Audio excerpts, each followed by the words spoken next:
išli napraviti frizuru pošto je bio jako važan dan pred nama, a rođendan je bio u nedjelju pa smo morali napraviti dan prije. Da, odlučili smo se za pletenice, a kako bi lakše bilo staviti kacigu da se cijela frizura ne uništi, a ove šarene boje smo stavile da bude rođendan što veseli. Da, i tu smo nagovorili da nam stave šljokice, makar su rekli da smo prestare za njih, mi smo i dalje rekli da želimo. Shine like a diamond.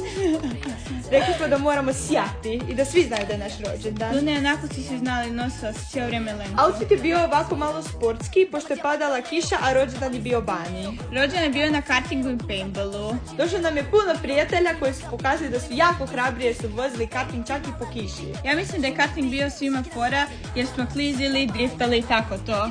Kasnije smo vodili pravu bitku, Luka protiv Lune. I samo da znate, to je bio pravi paintball i stvarno je jako bolio. Da, ja sam dobila u dupe, jako boli. By the way, ove slike smo morali zamagiti jer nam se nije dalo svih pitati za pristanak, tako da... Čipsevi, pice i torta i to je kraj!